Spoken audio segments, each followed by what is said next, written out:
greetings and salutations, as I've come to say quite often. I would like to welcome you to a special edition of Down the Middle. Today we celebrate the 1-year anniversary of the show by getting back to California. Haven't been here since. And visiting with our very first guest, Edward Gundlach, the founder of DoubleLine. I can't be any more pleased to be here with you today in your home. I can't believe it's been a year. Yeah, I remember recording it. I think it was in July. It was in late July, July 31st. It was hot as Dickens. It was really hot. It was like 105 degrees. Mm-hmm. It was. And weirdly, it's an unusually warm day today. Well, every time I come from Texas, I bring the weather with me, so I do my best. So, well, back then, COVID was raging. Yeah. And now COVID is raging. Ish, yeah. Ish. Hospitalizations or whatever they are, 2/3 of what they were at their peak, but they're still there. Yep. Tell me about how COVID has changed you as a person, because we've all been transformed by this in some way, shape, or form. I've spent a lot more time with my children than I would have otherwise, and they've learned how to exist around mom always writing, and it's been great. But COVID's changed all of us in some way. How's it changed you? I'm probably reading more than I used to. I've got a lot. It's weird. It's actually working seems to be, in some ways, an increase in productivity working from home. Especially in Southern California, where you can have, some people have over a 2-hour round trip commute. When you think about that, that's one day of the week, actually, times 5 is 10 hours, right? So it's basically one working day that's stolen from you. And I eat lunch in about 3 minutes at home too. So if you go out, I never really went out much for lunch, but when I did, it takes like 45 minutes to an hour. So there's another hour that's gone away. But I started reading 1984, the George Orwell book. Now? I started reading it, yeah, and it's very difficult. It's just too close to the bone what you're reading. I can only read like a couple of chapters, and then it's like I just got to take a shower or something. It's just so brutally predictive. He wrote that book in 1948, so he predicted that was going to happen pretty quickly. Yep. And it did happen fairly quickly, but that was pretty accurate. I also reread Looking Backward, the Edward Bellamy book that was actually one of the biggest bestsellers of the second half of the 19th century, and that was predictive too of the future. It was predictive of a utopian society where the government controlled everything. So it's kind of maybe that inspired Orwell. Who knows? But it's interesting. I typically don't read fiction ever because I feel like I could make it up myself. But these aren't really exactly fiction books. They're more of prehistory prediction books. So what has our government done right? What's our government done wrong? As it pertains to COVID, because that could be a pretty broad question. Yeah, we'll get there later, I promise.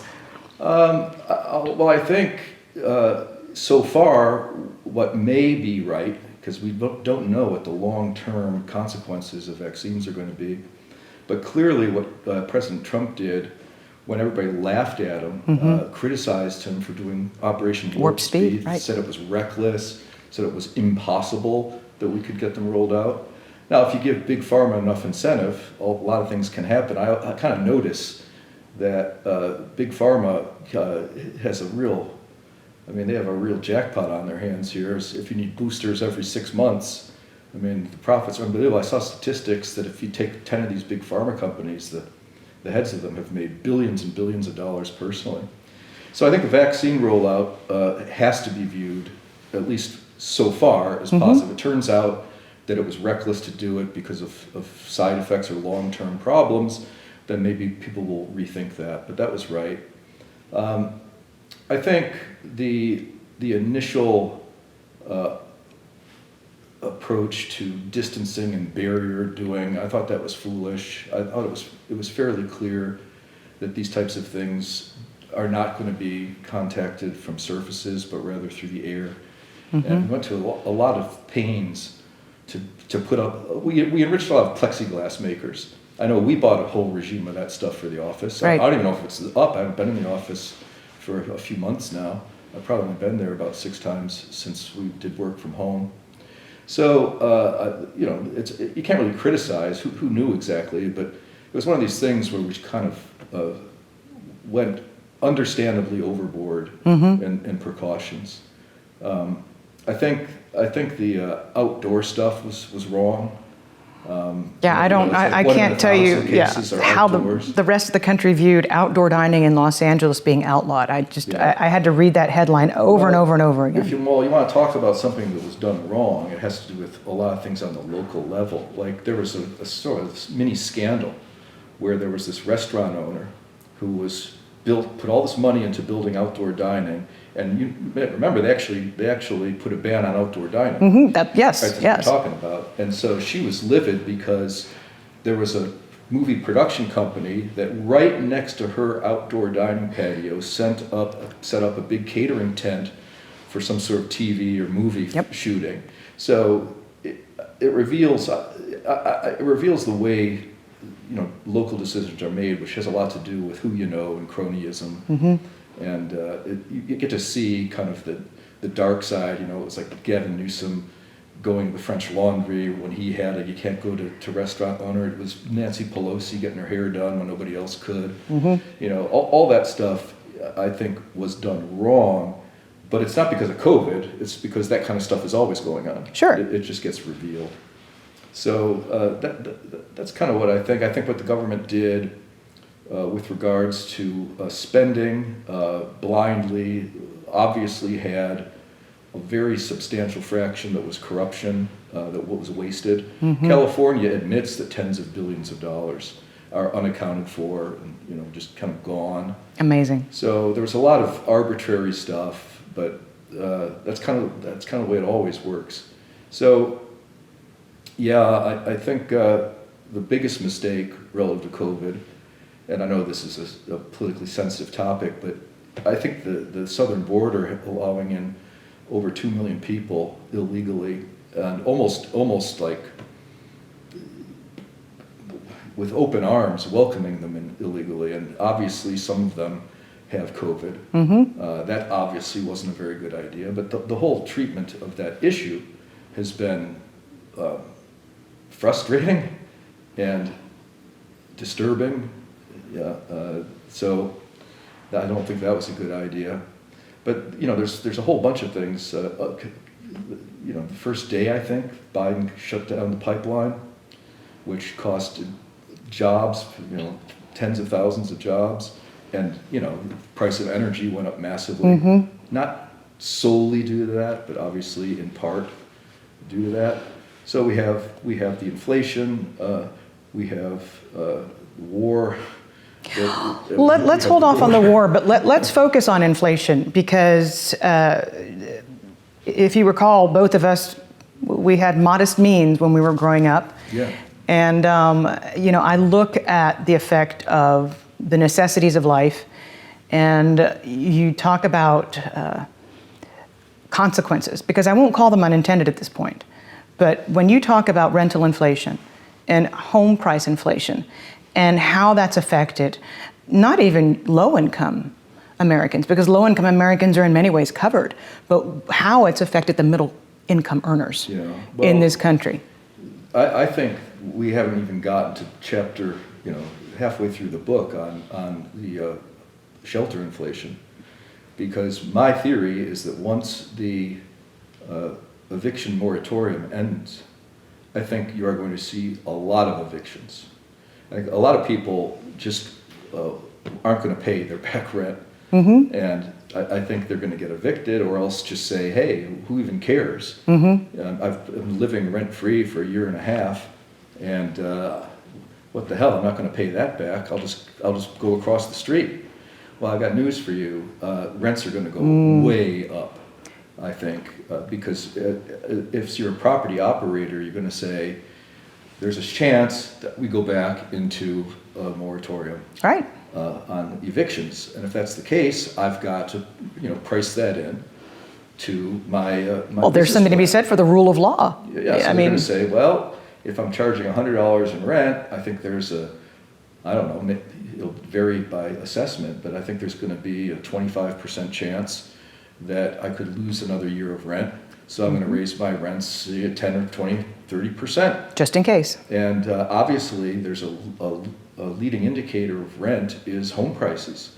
And home prices are up 23% year over year. Astounding. And I'm not sure that's exactly the statistics. Almost all the statistics that we look at in the post-lockdown, after the advent of lockdown, are kind of skewed by mixed shifts and all kinds of bulges and potholes. Well, high-end housing has certainly been in the lead of home price is- appreciation. It's not, the mix has shifted. There's been a lot more activity at the middle and upper middle end. Mm-hmm. You have to, so there's a little bit of murkiness in the numbers, but 23%. And one thing that's not murky is there are plenty of metropolitan statistical areas that are up clearly 20, 30, and even 40%. Well, but in the state we're in right now, since 1850, you've never had a net contraction in your population, and yet you did in 2020. And let me tell you, I know they're in Boise, Idaho. I know for a fact they're in Texas. They're all over Texas. Well, I can tell you all about it. I traveled to many states looking for property because, frankly, I'm bullish and have been bullish for the past couple of years on certain types of real estate, residential real estate, and not in the areas that are hot, like Austin and Nashville. Sure. And you mentioned Boise. I'm looking for the places that are much cheaper because they don't have this kind of herding mentality. So I looked at property in New Mexico, Arizona, Wyoming, Colorado, Idaho, and then ultimately ended up buying a property in Alabama, of all places. You had to keep going east. Well, a lot of that was due to the fact that my brother-in-law lives in Alabama, and he found this property. It was never officially listed, and so I thought it was really, really cheap. But yeah, I mean, everywhere you go, all you hear is herd. I think it's turned, but there was no supply, and there was tremendous demand. And so I was actually looking in Wyoming, Colorado. I had this idea of a ranch, which I soured on after a couple of months of looking at it because they're too remote and they're just too hard to take care of. Sure. But they were selling like crazy. I would call up a guy who had a listing, and he'd say, usually if you call them up, you call the real estate agent, they're back to you within 3 minutes. They got a fish on the hook, right? And they want to reel them in. But I didn't get called back for like a day, 2 days from these, and they all said exactly the same thing. That is, I thought last year was a good year. This year is multiples. Gangbusters. I've never worked so hard in my life. And the properties that were good, another reason I soured on the ranch concept, the ones that were good, where they actually had good improvements, that's usually a problem. I would call up and they'd say, it's under contract. Yeah. And it was listed like 2 days earlier, under contract. And so, yeah, it's clear that those prices exploded. I have a house in Buffalo, New York, and I bought it in November of 2017. And boy, that was good timing. I didn't buy that as an investment, but I think it's probably worth more than double what I paid for it. My nephew lives there in the suburbs, and he told me that 3 years ago he would have been very happy to sell his house for $125,000, and he thinks he's going to get close to $300,000. So, speak to me about how this episode, therefore, is going to impact income inequality in America. It has changed income inequality in a way that has greatly enriched the uber-rich, I think. You look at what's happened to like Amazon's world, and Facebook and Twitter and all that sort of stuff.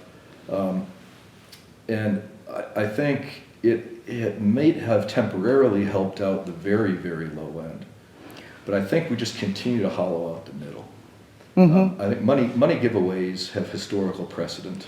And basically what happens when you get deeper into the money giveaways is there's so much shortages, which are obviously apparent today, and there's so much inflation at certain places, that what happens is that the people who were at the lower end prior to the money giveaways actually get into abject poverty. That's happened pretty much every time. Well, that's the ones the in the thing. middle become poor. Right. And the ones that really do well are those that are close to the levers of money printing.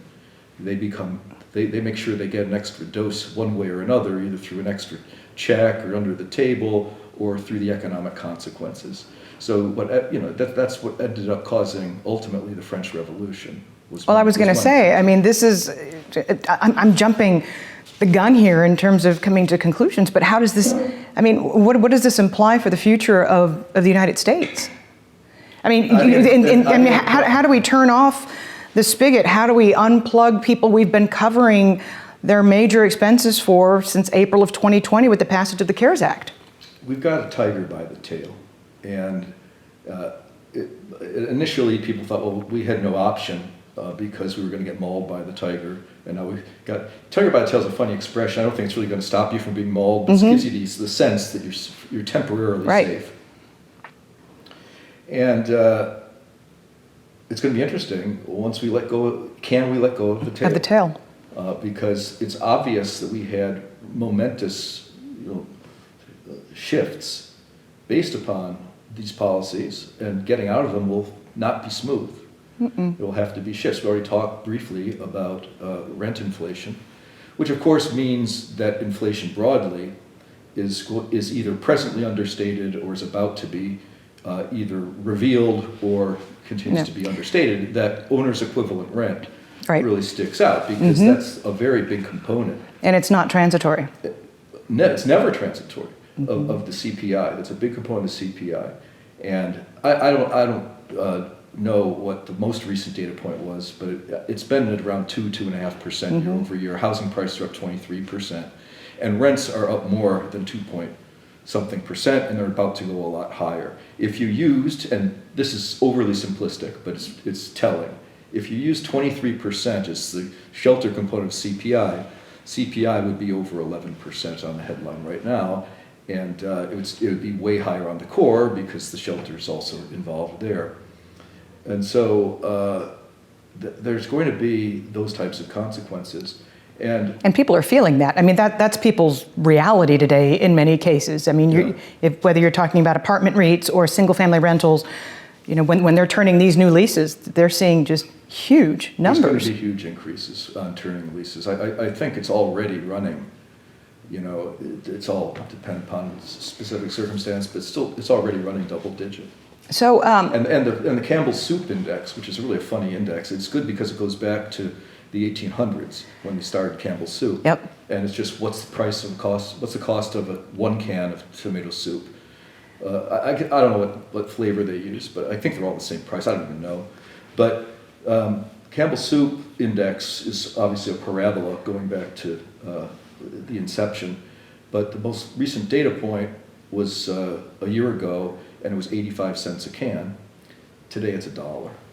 So there you go. I've also have other anecdotal evidence that this is not transitory, and that has to do with the cost of hiring workers. And I'm talking about the pool guy, the gardener, somebody to come over, and I had a water problem in one of the bathrooms. I had to try to get a guy to come over and do some touch-up. And he said, he's done a lot of work for me, so he's gave me an audience even. And he said, I have 3 years of work. And I mentioned going around all these different places. Everywhere I went, and I'm sure everyone can verify this, everywhere people say I can't get workers. I'm competing with the government. You see signs, I saw a sign in an In-N-Out Burger yesterday, now hiring $18 an hour. I went you go to places, there's a great hot dog chain in Buffalo, it's called Ted's Hot Dogs. It was founded like in 1928. Yep. And they've expanded, and they've got, I don't even know how many locations now, probably a dozen. And we went to the one that we always go to, and there's a sign that says, location closed, can't get workers. Can't get workers. And then they have a list at another one, about half of them are closed, and the other ones have workers, and they're open 11 a.m. to 4 p.m. because that's all they can hire. Now hiring all locations, all shifts, part-time, full-time. Yep. It doesn't matter, I'll add your anecdotes. It doesn't matter what caliber of hotel you're checking into. They're telling you at check-in that there's no cleaning service. Really? I have I woke up this morning here in Santa Monica and I made my bed. I went to this high-end restaurant where I'm friends with the owner, and I couldn't believe it. It used to be that the little ribeye was $50. Now it's 80. And I said, Hutch, when are you going to put the price back down? He said, I'm never putting the price back down. Never. How's never work? Yeah, never's a long time. And so there's all kinds of that stuff going on. So let's go back to prior to the pandemic. Let's go back to 2018, and Jay Powell is something of a rookie. Credit spreads start to widen after the debt of General Electric is downgraded. Yeah. And they stayed up. They stayed up all the way through not QE. They remained elevated all the way up until the advent of COVID landing on American shores. Yeah. And we obviously had problems in the plumbing. World trade contracted for the full year of 2019. That's never occurred without the U.S. falling into recession. Yeah, there were a lot of indicators that were saying that recession was getting more likely. Right. The leading indicators turned negative before COVID came. That type of thing. The spread between consumers' view of the present, which was very lofty, and the view of the future, which was prescient. Right. That was looking. So there were signposts, but what I'm getting at is the Fed had to increasingly deploy more and more liquidity and not call it QE. They were really careful to call it not QE and distinguish. When and it was the money markets froze up, for example, Right. that was a real canary in the coal mine. We talked about that at the time. It's like weird things are starting to happen here, and that a little bit of that seems like it's happening now. Well, that's what I'm getting to. So, but if you look at the aftermath of the financial crisis, the Fed was enough on its own.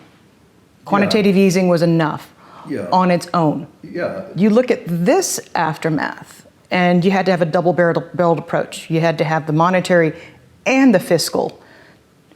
Both. Right. I mean, if I read correctly from a St. Louis Fed paper, since the CARES Act, we've injected 43.2% of GDP over the span of stimulus, more than the New Deal. Yeah, sure. Every time we have a recession, going back about 25 years or something like that, we add some other, weapon to the arsenal.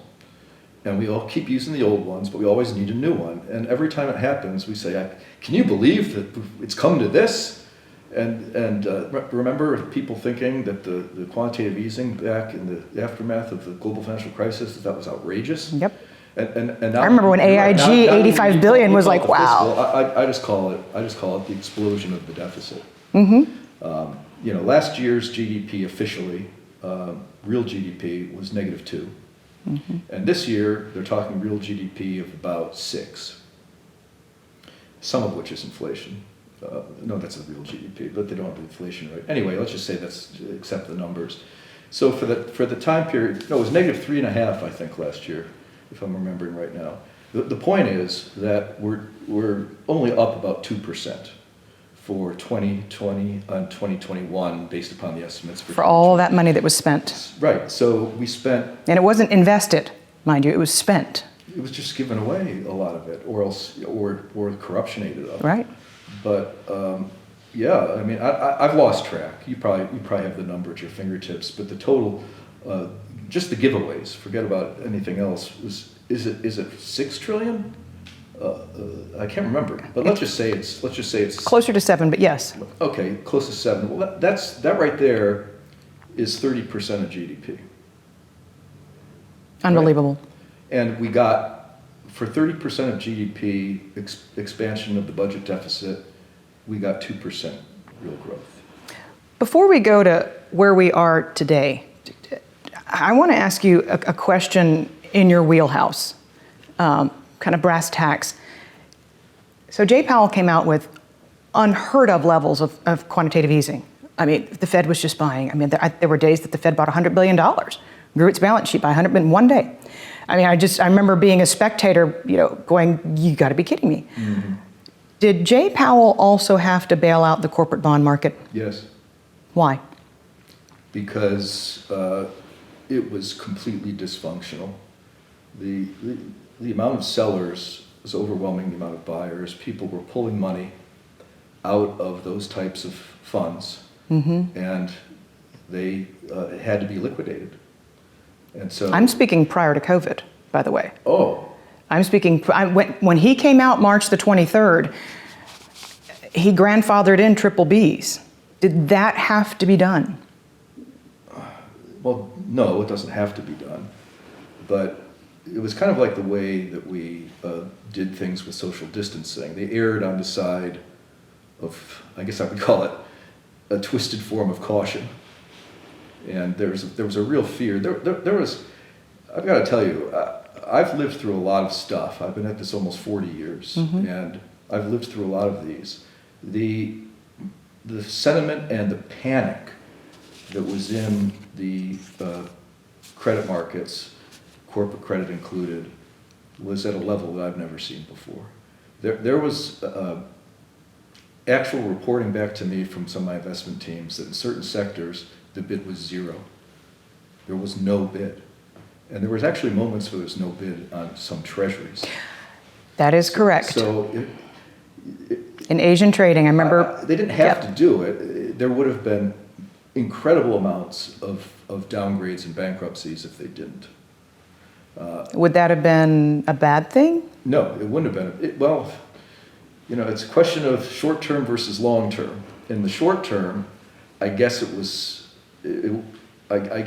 a good thing to do it, but in the long term, you need credit cycles to cleanse. To cycle through. Yeah, you need credit cycles so that you can get rid of the zombies, mm-hmm. get rid of the inefficient companies, and it doesn't happen. And a lot of people argue, that's one of the things that's fueled deflation, is excessive supply of stuff, and there's some logic to that. But when you give out this much money, the consumer's wherewithal overcomes, the disinflationary forces. True. So I'm just disgusted, frankly, and I've said this before. I'm just disgusted that the Federal Reserve is operating in shameless violation of the Federal Reserve Act of 1913. The Federal Reserve is mandated to make policy in the public interest. That's in the very top paragraph of the homepage of the Federal Reserve System, in the public interest. Yeah, that's open to interpretation, I suppose. Well, depends on which public you're talking about, the 1% or the rest. Right. So I'm starting to see evidence of a little bit, we're triple C's, that are the riskiest sector. Starting to widen a little bit. We're up 80 basis points. Markets have widened a little bit. Now, part of that's because Treasury rates have risen, mm-hmm. I think. A little bit. Yeah. But you're seeing, covenant lights now are 90% for leveraged loans. Leveraged loans now are 90% of them have very little investor protections. Prior to COVID, it was 80%. So we've kind of ramped that up. I was watching an interview a few days ago with a private debt manager saying that private debt, some of the private debt that's out there, which is over $1 trillion now, is covenant light. I said, what? I said, sure. I turned up the volume and I rewound it, and I said, surely he did. Yeah. In February of 2020, we had $10 trillion outstanding in corporate bonds. Now we're tracking to get to $12 trillion by the end of 2021, based on the run rate of issuance. Where are we going with this? Well, the one thing with the junk bond market in particular, which is $3 trillion now. It's very big, and the spreads are tight. I'll say one thing in support of the junk bond market, and that is the credit quality of it is better than it has been typically in the past of the junk bond market. Because of all the refinancings, mm-hmm. the balance sheets are pretty strong compared to history. And also, a lot of the junk bond market has been populated with some downgrades of investment grade. True. Now, the investment grade market. That was my next question. Where does that leave the investment grade market? That's not in such great shape. Yeah, I use air quotes. They're though still. I mean, the refinancing has been enormous in the corporate bond market, and that helps. But the debt itself hasn't been whittled down. Oh no, certainly not. It's grown. Oh, of course. It's bigger. Of course, it's grown. Yeah. So the corporate bond market is extremely low yielding on just an absolute basis. The entire bond market is extremely low yielding just on an absolute basis. The junk bond market, 2 no defaults today, yields 4.0. The CPI is and that's 5.4. not adjusted for inflation. The CPI is at 5.4, and it's probably understated. So you have negative real rates in the junk bond market, which is I think that's probably a first. Negative real rates in the junk bond market. So let's just play a hypothetical, because you're reading 1984, not me. You're braver than I am. We have a few things going on in Washington, D.C. right now. Yeah. There are very few people who are paying attention to the debt limit at all. Well, they're going to raise the debt limit. I frankly don't really pay attention to it because I know they're going to raise it. So in 2013, Ben Bernanke was given a blueprint. He was given a roadmap on how the government could strategically default on Fed holdings of bonds, such that there was really no harm, no foul, because you were keeping it in the family. Do you think that given the stakes, 1 seat in the Senate, 3 seats in the House of Representatives, do you not think that one party over another is incentivized to use this to play serious hardball? I mean, we've just spent an inordinate amount of money in Afghanistan. Yeah. And the government's... And there's going to be more in Afghanistan. Well, the government's cash balance started off at $300 billion going into this. And then they extended the rental eviction moratorium through October. So all I'm saying is the cash burn rate is higher than what it would otherwise have been, absent the extension of yet another safety net and Afghanistan.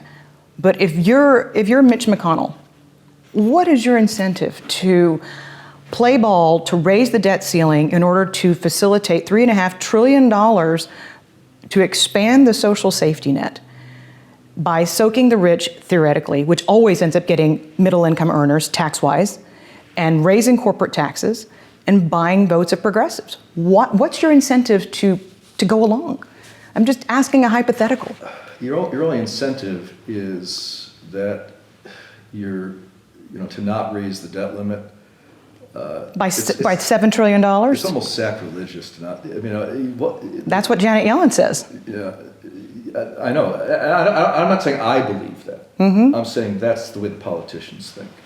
And so that's going to get raised. The real question is going to be what happens after the midterms, because I think as a base case, it seems to me that things can change, but as a base case, because we're more than a year out, but as a base case, you're going to see a huge loss of Democratic seats in the House of Representatives, I think, because one of the things that's underneath the surface here is that people are getting angry at the local level.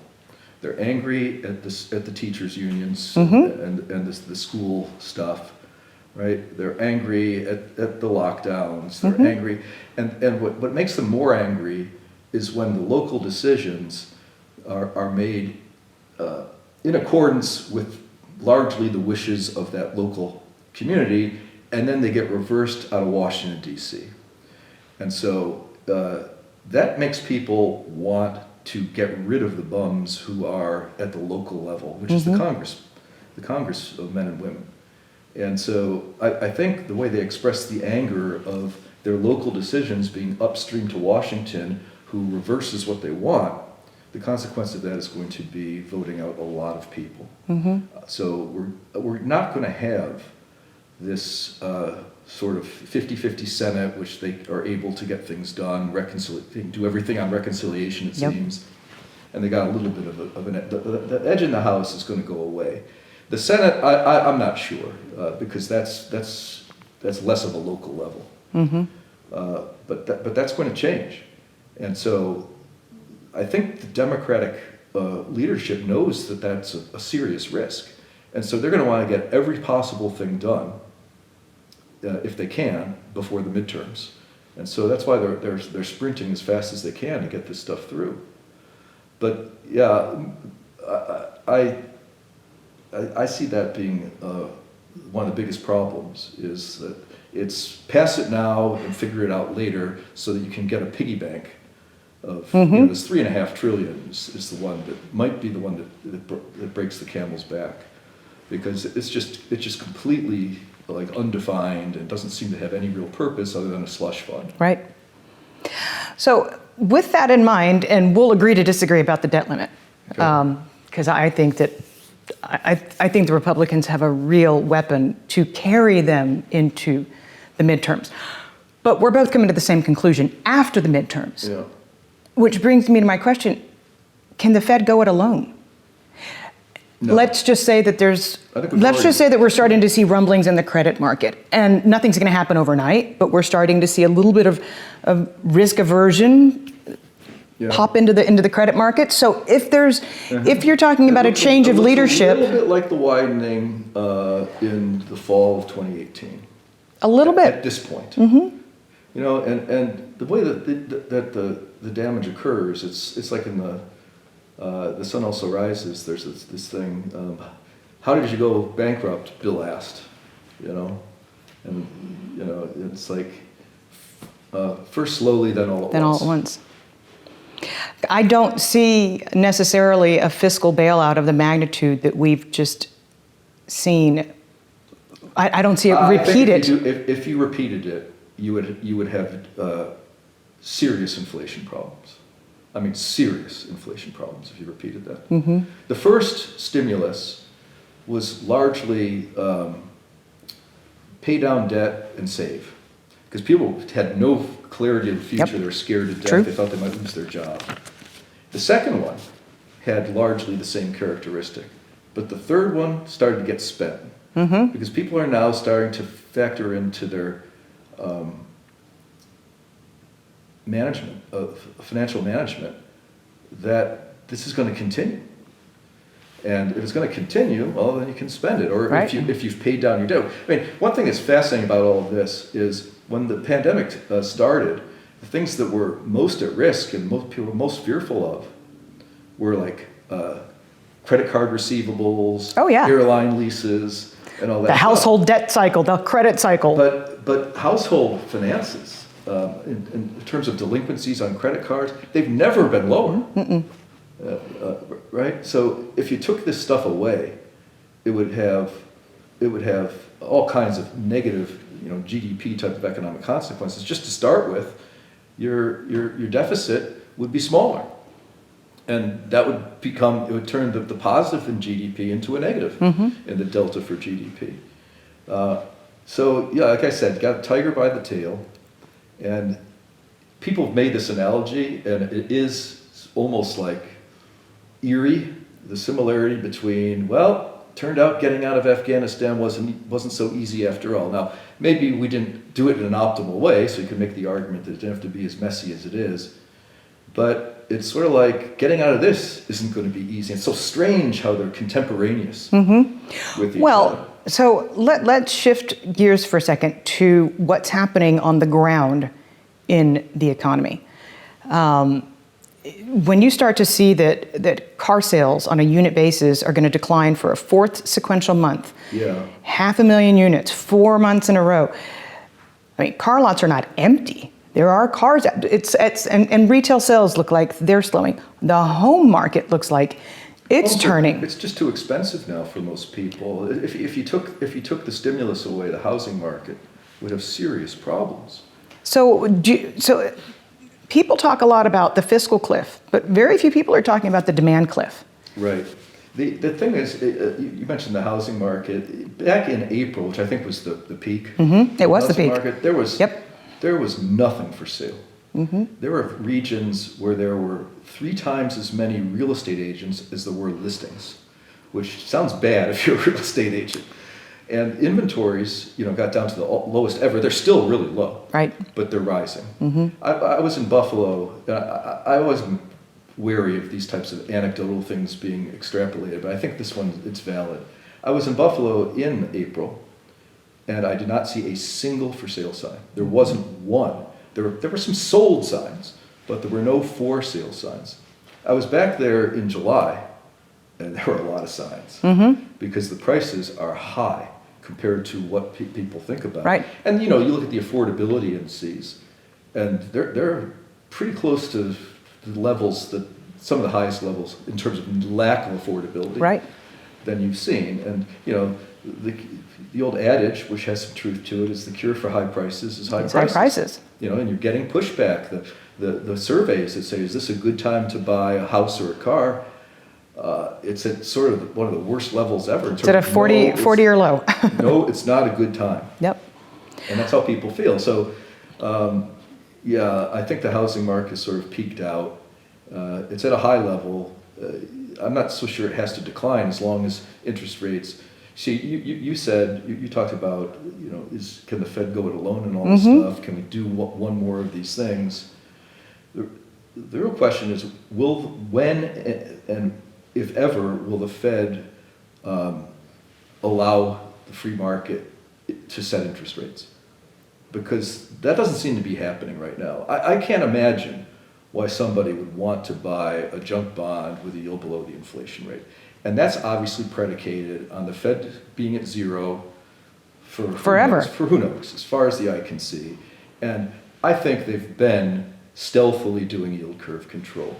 It seems that they've been extending the maturities of the quantitative easing.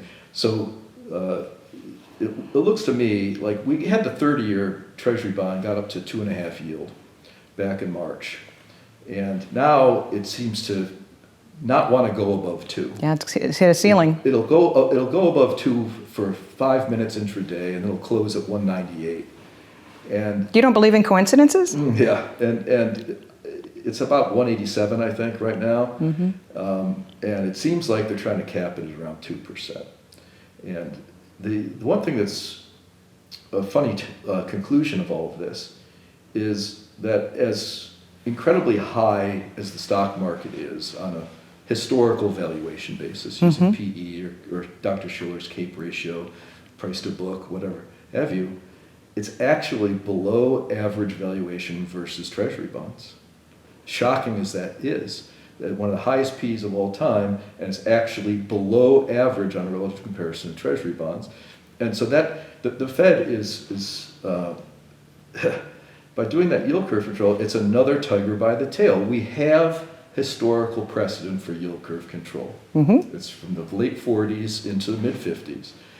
And coincidentally, perhaps, the interest rate levels and the inflation level where they set, in the 40s when they were doing it, was kind of the same As where we are. as it was before we started doing our yield curve control now. You had short rates at about 3/8. You had long rates around 2. That's kind of where we are. And so we're doing the same thing. So what happened? Then inflation started to go up, and we had negative real yields back in the 40s and 50s. Yep.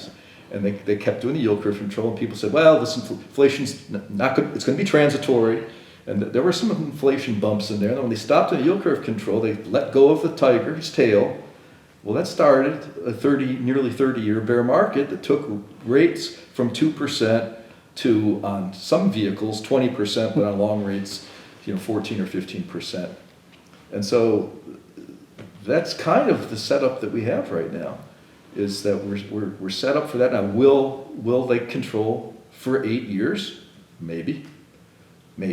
But at some point, you're going to have the collision of all this debt and perhaps a market that won't accept these low interest rates.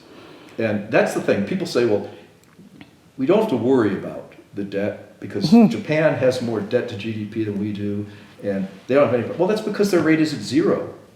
If you have rates at 0, you can have infinite debt. Right. Which our policymakers seem to have finally figured out the math of that. 0 times, anything 100 trillion is 0. Right. And so it looks fine. And then I was asked a question in an interview I did recently. Someone talked about, modern monetary theory. Who cares about debt to GDP as long as your policies aren't causing inflation? What's wrong with that logic? This fellow asked me, and I said, we have inflation. We have inflation. Right? It's not like we don't have inflation. And the Fed started out basically taking cover underneath the words temporary and transitory. Mm-hmm. And it seemed like temporary and transitory meant the second quarter into like June. So it was going to be a couple, 3 months. They were waiting for those base effects. Right, the base effects. But we don't hear much about base effects anymore. well, it's because there aren't any anymore. We're already getting into a comparison of higher numbers.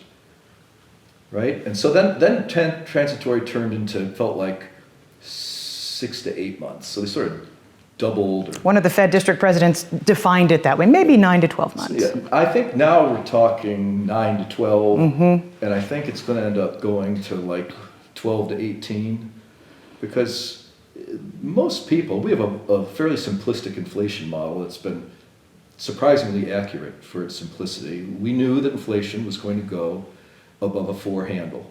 Mm-hmm. And a lot of that had to do with the price of energy going up and expectations of shelter going up. Yep.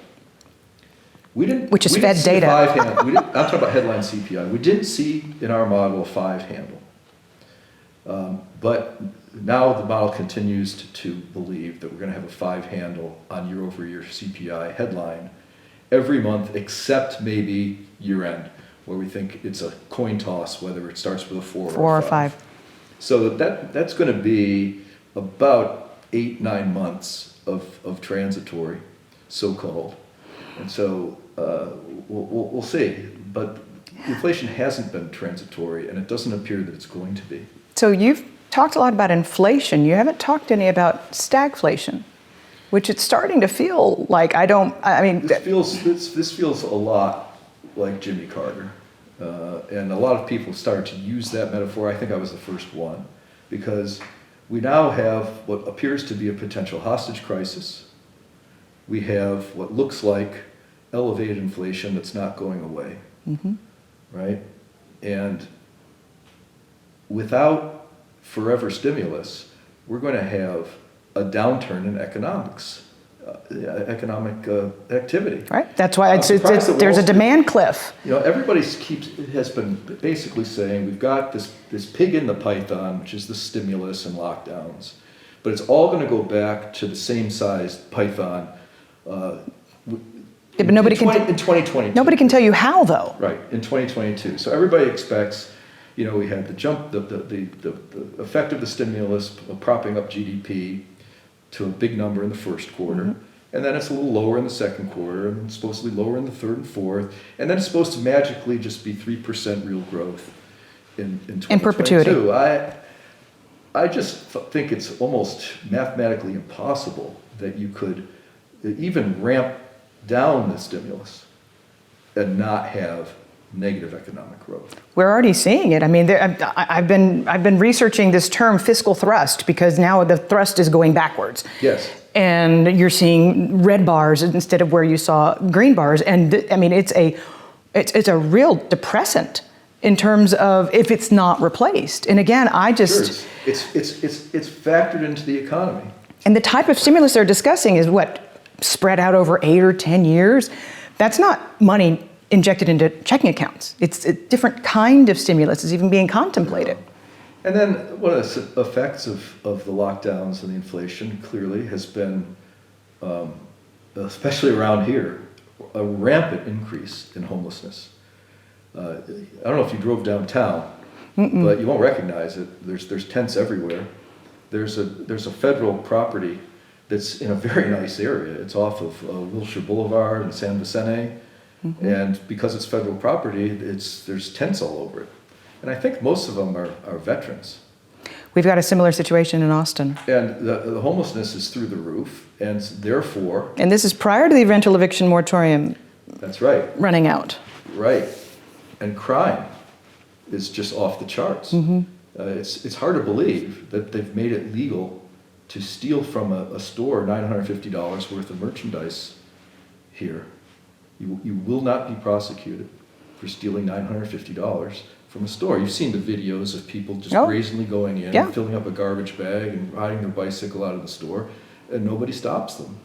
So Yeah, you have a similar sensation in New York right now. We have modern monetary theory in these urban areas going on right now, because you can hit 10 stores a day for $900 a pop. That's $9,000. If you sell it at pennies on the dollar, you're making $1,000 a day tax free. And there are businesses that were set up for well-meaning purposes, where they're selling clothing that's never been used, that has tags on them. Like it's supposed to be like a second-hand store, so it's, like a Salvation Army. But it's first. These are actually for-profit stores, and they no questions asked. So you go in, you drop off your garbage bag full of stuff you just pilfered an hour ago, and you're basically just fencing it. So who cares if you get 10 or 20 cents on the dollar, if you're able to do thousands of dollars a day, and so these shopkeepers are shutting down. And crime in Los Angeles is just off the charts. My security company has recommended, and we've implemented all kinds of things you never would have thought you would do. Like radar, so that you're surveying away from your property, because there's so many people that are casing houses. Crime is way up, and that's not a coincidence. All these things are interrelated. So, if I hear you, and I've seen a similar feeling in a similar scenario in New York. I've been there 5 times. I've been in New York in over 2 years. Well, it misses you, but there's an ancillary market here that nobody's really talking about, and that's offices. The ecosystem surrounding offices in metro areas has died. The small businesses, the lunch places. Oh, that type of thing, yes. Oh, yes. These closures are very high, and they're not going to reopen. Mm-mm. So we've definitely taken out. That's a manifestation. That's part of the hollowing out of the middle. These were right. Small business. These owners. are small business owners, exactly. And now, with money printing, what's happening to them? They're going down the economic ladder. They're now in sort of a receiving class. So they're at the mercy of these governmental programs. So with this most recent bout of Delta that is obviously passing, we've seen office occupancy come back down. We're seeing the World Bank, that was the latest one headline to cross. We're seeing all kinds of companies postponing coming back into the office. Yeah, we're contemplating what to do at DoubleLine. Several months ago, maybe 3 months ago, it looked like, based on the trends, that after Labor Day, it was kind of a common theme. And I'm wondering, we have to do it voluntarily, so it's voluntary for the people. I think the percentage that are going to volunteer to do it is way down from where it would have been 3 months ago. So I think it's pretty clear that, like, we had this management retreat over the last few days. Sort of, it was established in anticipation of back to work. Yep. And it was a good event. I mean, it's up in Montecito. It's on the ocean. Sure. The weather was perfect. It's, good food. There were not an insignificant number of people that said, "I'm not doing. I'll do it virtually." And I mean, that was like a paid vacation. So, what does this imply for office properties? There's a lot of big office properties, and there's a lot of big multifamily towers that have been raised to support robust and growing urban centers and full office buildings. But is it possible that we're going to learn how to partially work from home for a while? Oh, I think it's more than a while. I think in some departments for certain functions, certainly it's already not in the present moment. It's already permanent. Doesn't that imply that we've got too many offices? Yes, it does. But think about IT. Like even before any of this happened, years before this happened, there were plenty of investment management firms that were outsourcing, NAV calculations and back office to lower cost areas. And that was one of the ways Austin got going. Yep. Was that type of stuff. And certainly IT people. I think IT people are more productive, certainly, and lose almost nothing in a work from home situation. It might be literally nothing. Right. All they're No, doing is if you're talking about the commuting, then they're gaining. We're getting back that 2.5 hours a day. Now, I don't begrudge these people if they want to take an hour of that 2.5 hours of savings and go for a walk. That's okay with me. Sure. We're still getting Net. productivity, but there's every reason for people like that to continue work from home. And our operational group, there's just not a glitch. Because they're basically working through systems anyway. Right. The whole thing is systematized. The thing that is the bugaboo about the work from home is we've hired probably 24 people since we started working from home. I haven't met them. Right. I met one of them at our manager conference because he's a manager. It's only for managers. People manage people. Yep. And the others, I interviewed a couple virtually. I did meet with one in Buffalo because at the time, COVID was way down. Right. He flew to Buffalo from New York City.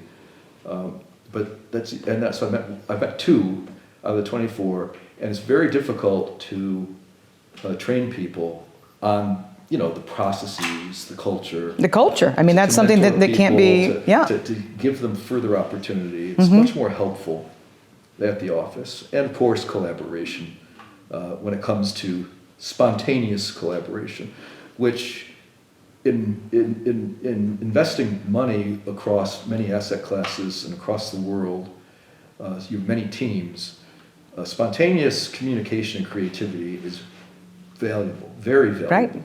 I'll read something, I'll be at my trading desk and I'll read something and I'll just walk over to the bank loan group and I say, hey, what's that? Right. And so we can talk about it that way. And sure, you can schedule a call on Teams or Zoom. It's not the same. No, it's not. It's not the same. And I think law firms have realized that, and they're almost forcing in some ways their employee bases to come back, even if it's with protocol or mask or whatever. But it's still.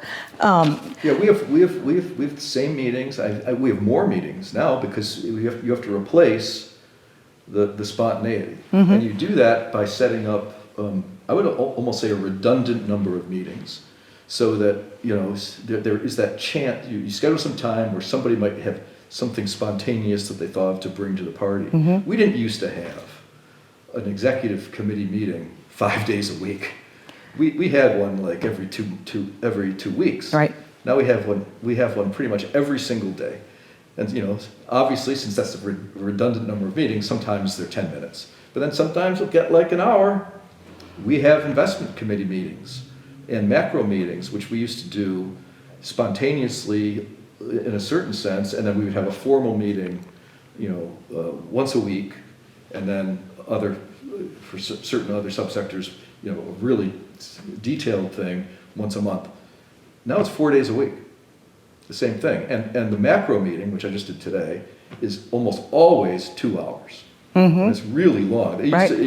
It's because we have to go through on a systematic basis all this stuff. Our fixed income asset allocation meeting is starting to push 3 hours because we only do that once a month, and it's painful to be on Teams for 3 hours.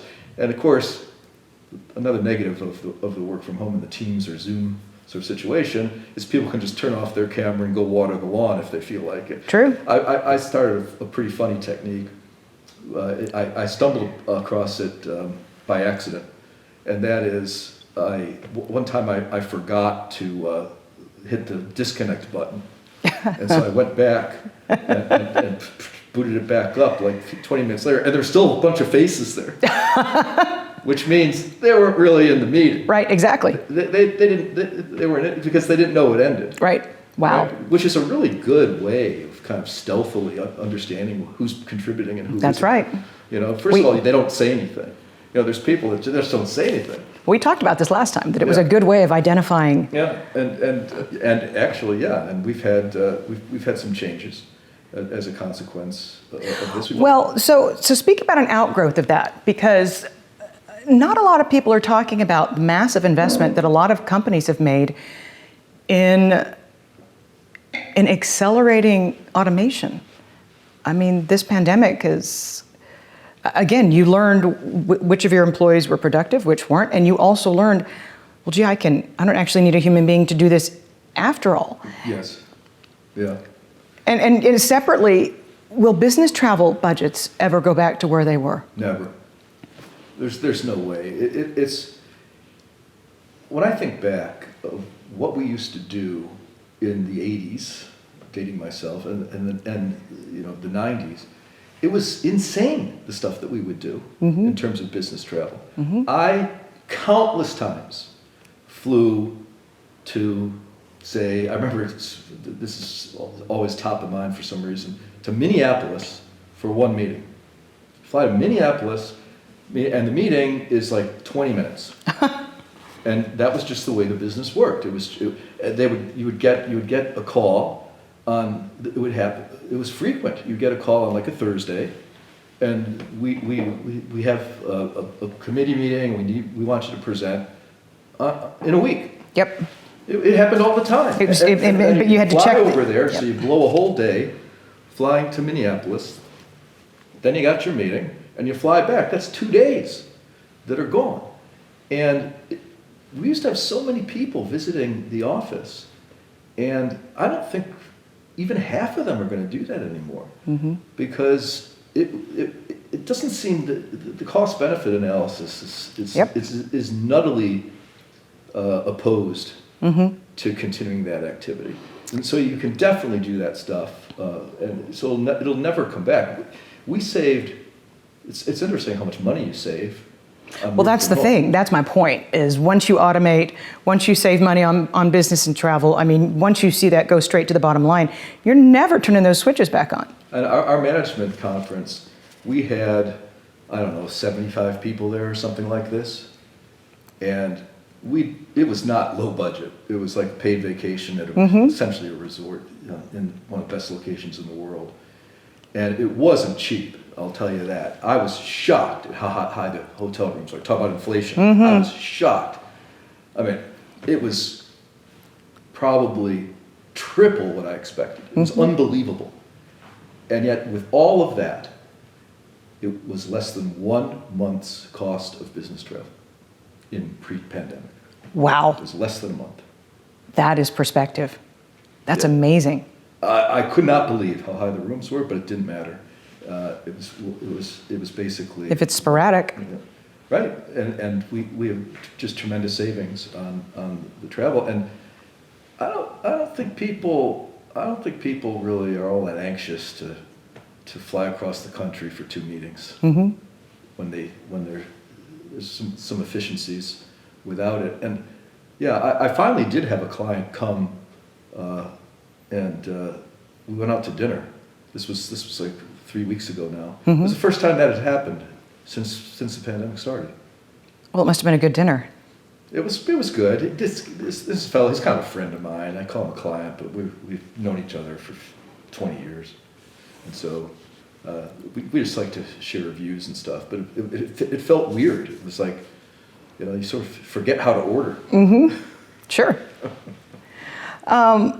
Let's look ahead. Let's look at who's at the table going forward. Janet Yellen has publicly endorsed Jay Powell to be renominated. Yeah, it's one big happy family. Is she the right person for her job? Is he the right person for his job? Is Joe Biden the right person for his job? I think Powell has found kind of his groove to a certain extent. Fed governors, I mean, they always, in the end, they always seem to do the same thing as their predecessors did. I don't really see a lot of change. Janet Yellen, I think as Treasury Secretary, I just don't see it. I don't see the skill set there.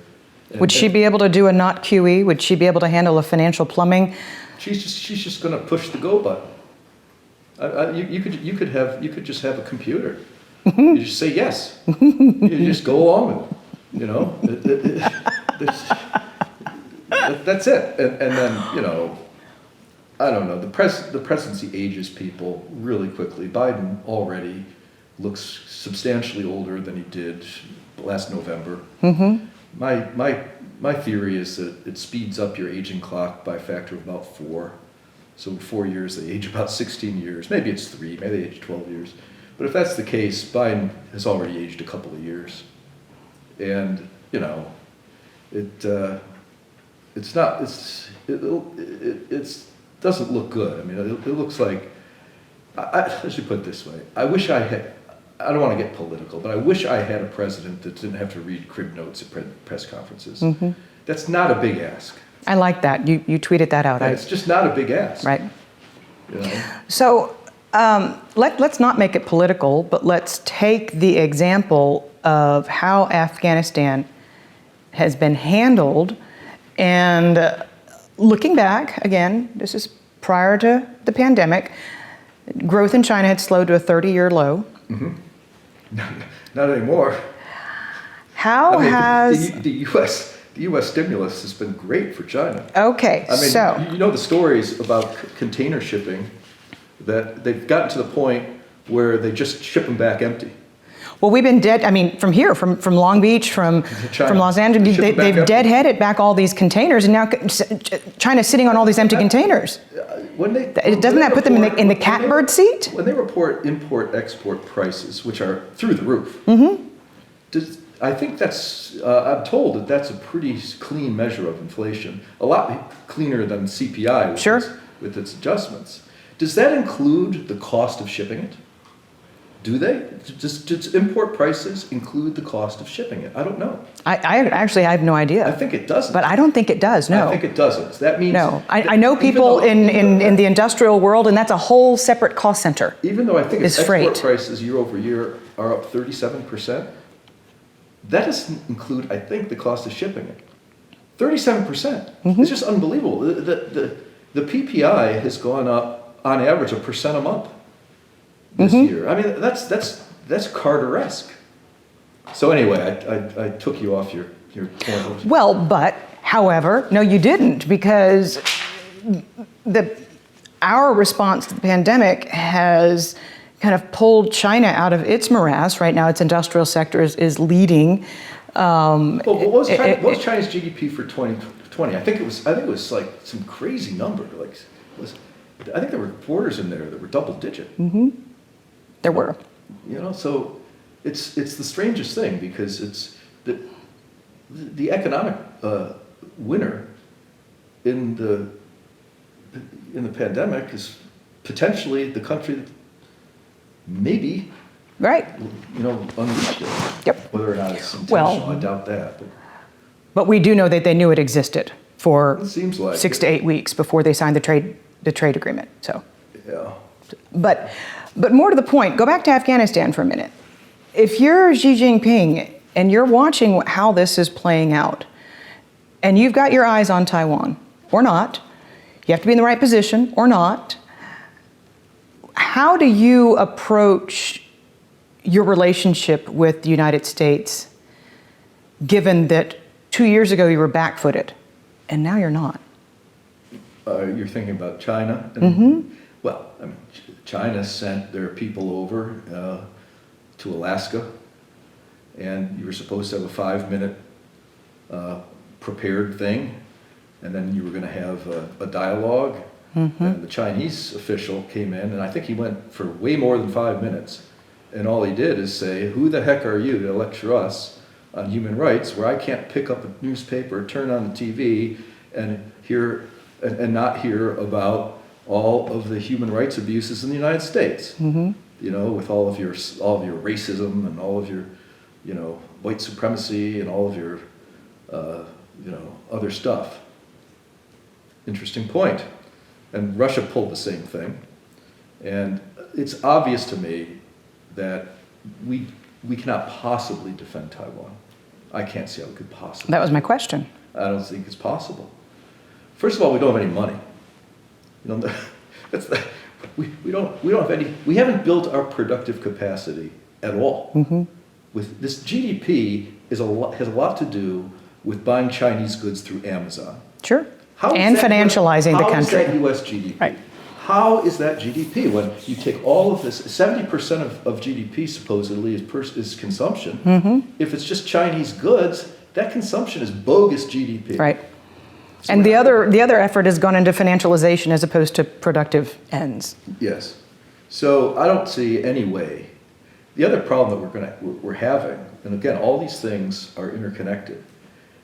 There's going to be a frightening fall off in enlistments into the military. I'm convinced. People just aren't going to want to enlist because the way that the military has chosen to start, their education programs and all this stuff. Again, another anecdote. I know this guy really well who's from a military family, uncles, father, Right, grandfather, sure. and he was going to go into the military. Not anymore, and the people that have historically been enlisting in the military and dying to defend the United States have sort of been the white middle class. Something like 70% of all casualties in the Middle East were the white middle class. Right. Now, if you're going to discourage them from enlisting in the military, because those are exactly the same people that don't want this curriculum change. So I'll be agnostic on what I think about the curriculum change, but I know that many of these people who were those that were enlisting and disproportionately dying, way disproportionately dying, in the Mideast wars were these people that don't want the curriculum change. I think they're called the silent majority. Yeah. So just like police departments are having a really hard time recruiting, that retirements have gone through the roof. I think is it Governor or Mayor Lightfoot over there in Chicago? What a train wreck. From cutting the budget to now begging people to join because of the crime changes. Again, all these things are the same issue viewed from a different lens, facet of the prism. So I guess my final question then is, what's the fate of the U.S. dollar? It's going down. The reason the U.S. dollar has been the world's sole reserve currency forever has to do 100 years. We're the biggest economy, and we had rule of law that was reliable, which is less reliable now, and we had the biggest military by far. He who rules the seas. So, well, we do have by far the most battleships and carriers. Yes. But the Chinese economy was projected to be bigger in terms of GDP. Years ago, it was 2050, then it was brought forward to 2040, then 2030. And I think everybody now thinks it's before 2030. And if the yuan keeps appreciating, 2026. In terms of their GDP. But their GDP is real GDP. Right. It's production. They don't have a deficit on a perpetual basis. They often have a surplus. And their infrastructure is not crumbling. They have massive savings. We don't have savings. Right. Their infrastructure is brand new. So their economy is going to be very United States economy. It probably already is from a productive capacity. And they have made no bones about their willingness and desire to have the world's largest military, most powerful military, and they have the money to do it. So where are the China detractors wrong? There's a whole cohort of people in the investment community who are so anti-China's going down, China's going down. I don't know if they're going down. I mean, ultimately, all empires go down. The Roman Empire fell apart, and one of the signposts of an empire that's in jeopardy is they start employing mercenaries as their army, which we haven't done broadly, but we did it in Afghanistan. And mercenaries, not surprisingly, when it comes time to actually battle, they'll be a mercenary as long as they're getting a check and they feel safe. Right. And we paid them a lot. Once they think that the check is about to dry up and that the battle might be coming, suddenly it's not that attractive anymore. Yep. And one of the other major contributors to the fall of Rome was income inequality. Sure, absolutely. It was massive at the time. So people used to be able to farm their own land, and then they couldn't anymore. And everything was absorbed by that top layer of, and eventually it came back to haunt them. When the uber rich, because of wealth inequality, come to a point where their army isn't getting populated, they take all of their uber wealth and they pay mercenaries. And we've started to do that. So China is going to have the biggest military, maybe not as soon as 2026, but the biggest economy by 2030 for sure, the way things are going. And it's more of a real economy, as I said. Right. And then, of course, one of the most reliable long-term signposts for the direction of the dollar is the twin deficit. When the twin deficit goes up, the dollar is going to go down. And when the twin deficit is under control, the dollar can be firm or stable. Well, it's obvious that the twin deficit is just beyond any historical context. So the budget deficit alone is truly 20% of GDP. Now, if we continue to do the stimulus, it'll stay there. It was there for the 12 months ending, say, June 30th or so. 20% of GDP. And then the trade deficit, which is one of the reasons why I say the stimulus was good for China, our trade deficit is, after years of largely stability, has gone up by a couple of percentage points. Started to widen again. Yep, quickly. So you add them up, and the dollar sort of seems sort of doomed, given the twin deficit situation and the ascendance of China as a military and economic power. So China, again, has made no bones about the fact that they want a seat at the reserve currency table, and they're in a much better position. What would stop them if you have savings, biggest economy, and biggest military?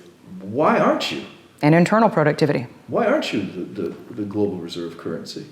So I think that's really, when we talk about, like, I can't believe, wow, every recession gets worse than the recession before it for the past multiple recessions. Every problem, first, we had a housing bubble problem, right? And every solution's been every solution we've thrown has been in a non-productive manner. So global financial crisis, and then the tools keep being pulled out. So we had to bail out.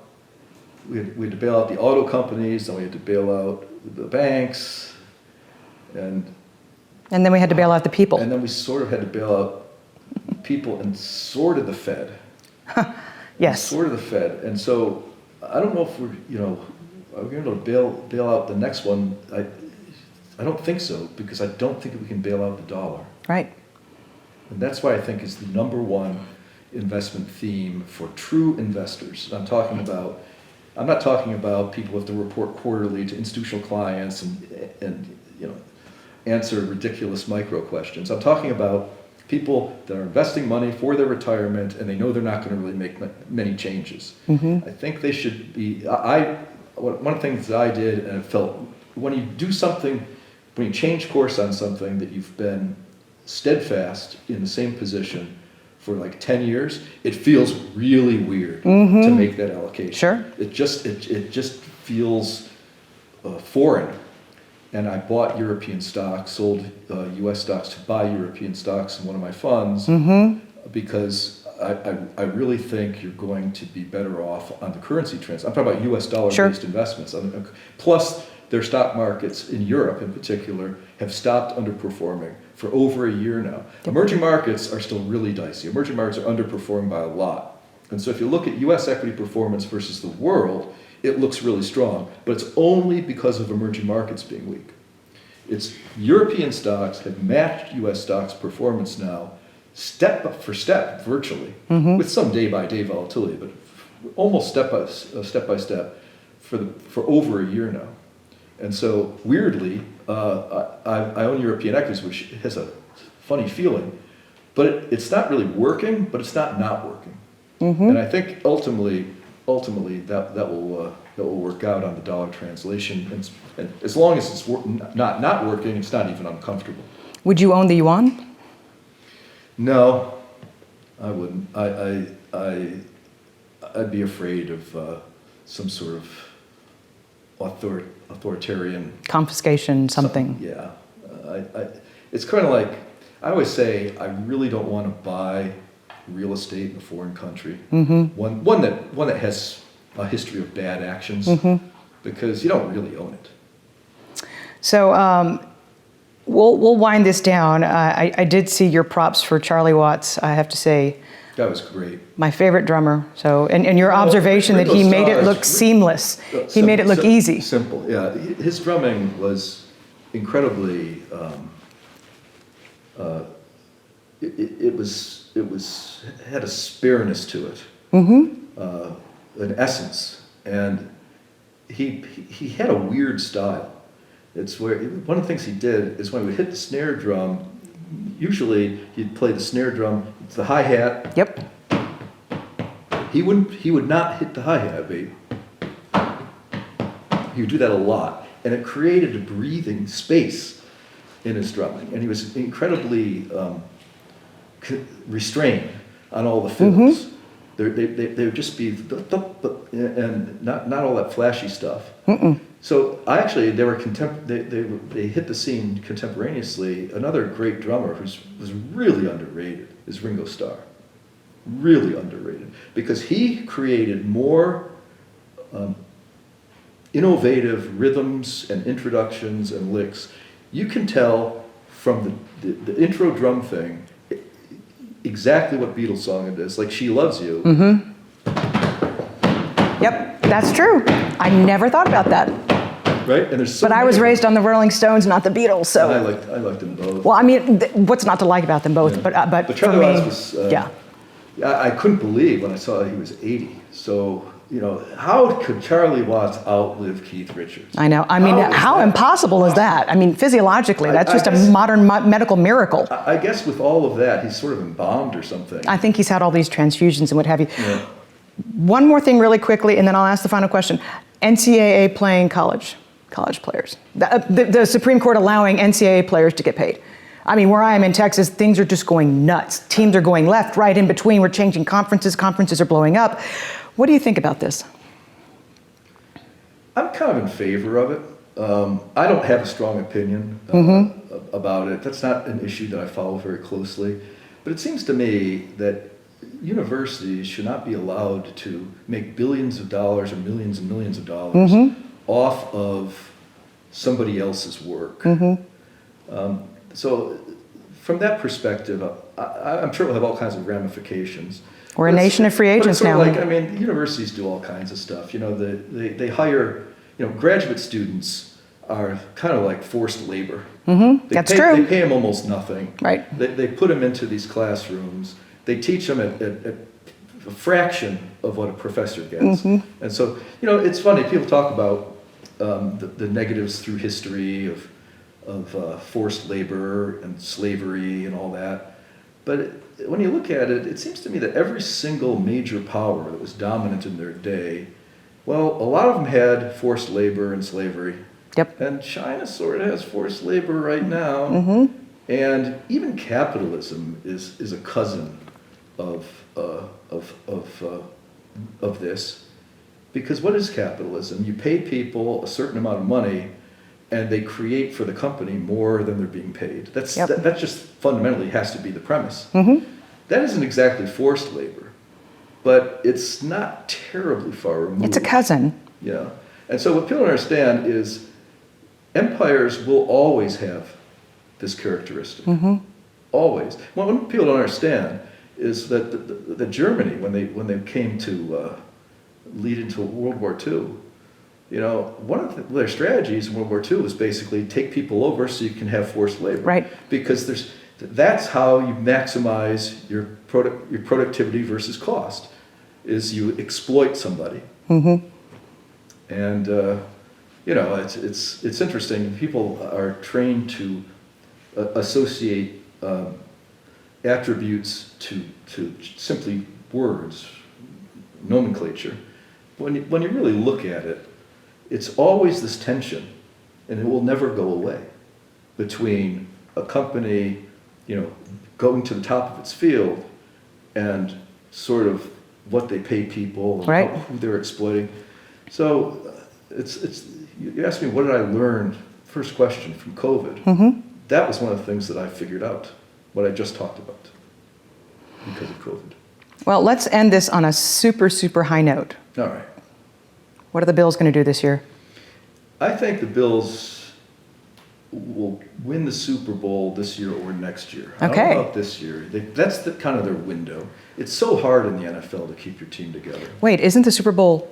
Where's the Super Bowl in? I think it's here. It's here, or else it's Vegas. 1 year. I think 2022 at SoFi. SoFi, maybe it's 2023. It's in Vegas. Either way, it's nearby. Right. True. So I'm certain the Bills will go to the Super Bowl this year, next year. I would put the probability at 80%. So I shouldn't say certain, but their quarterback keeps getting better, and the thing about the Bills is players want to play there, which is a really big change.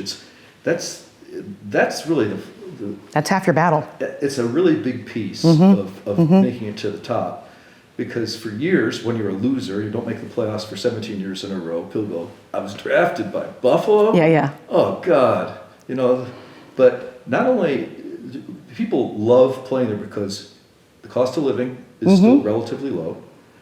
Buffalo is one of America's most successful cities right now.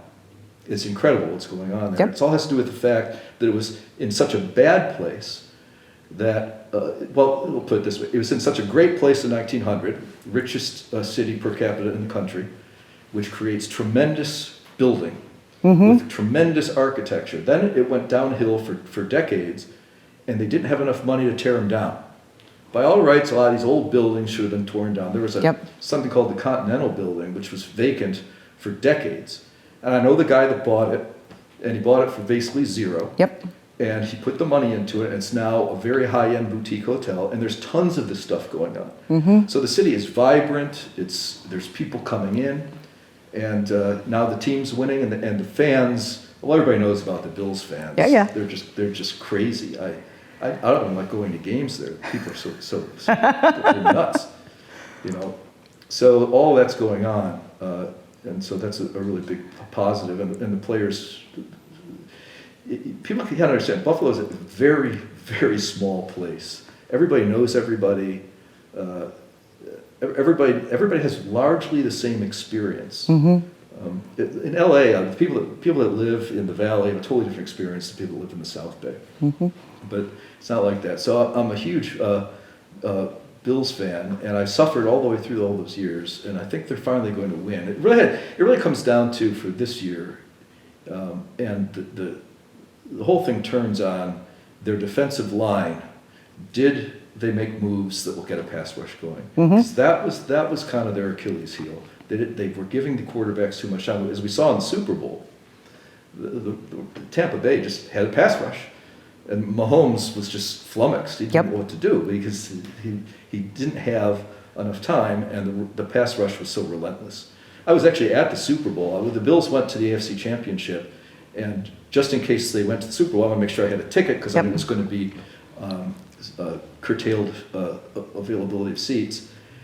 And I figured I could sell it if the Bills don't make it. Well, the Bills didn't make it. They actually got beaten pretty thoroughly in the AFC Championship game. And I couldn't sell. It was just the price just didn't go up. In fact, it was going down, which really surprised me. I thought if Tampa Bay is there, there'd be demand. Right. But so I ended up saying, well, what the hell? We'll make lemonade out of lemons, and we went to the Super Bowl. And I got to tell you, it was great because I didn't care who won, which helps out a lot. Oh yeah. Because you feel like you're getting indigestion when your team. It always seems like your team's underperforming even if they're hanging on to a lead. So I didn't care who won. So I was able to completely analyze the game, and I love doing that. And there were it was a zoo getting in because the infrastructure getting to that stadium isn't very good. But once you were inside, there was no lines because all the concessions were open. It was great. I didn't like having to wear an N15, or was it an N95? Yeah, N95, N95 mask. But it didn't really matter that much. And so I had a really good time. But the next time, I hope the Bills will be there. Okay. Well, we'll meet up in Buffalo next time. After Buffalo's victorious. What you're going to see, have you ever been to Buffalo? First time. It will be my first time. I'll tell you the way it goes. People go to Buffalo, and they, without exception, report back, I couldn't believe how good it was. See? And I'll tell you why. because the expectations are so low. On that note, looking forward to Buffalo. Yep. Go Bills. Yep. Go Bills. And thank you for your time. Thanks, Dan. Danielle. Appreciate it. Well, I hope you enjoyed Jeffrey Gundlach, the sequel. I know I enjoyed getting in another great visit with him. My second excuse to come out to California in the last few years. So happy to be here. If you didn't happen to catch the inaugural Down the Middle, the first interview with Jeffrey, go back, take the time, watch it, you'll enjoy it, and then watch this one next. You'll enjoy both equally. I will see you next time for Down the Middle with DiMartino Booth. Thank you for being here.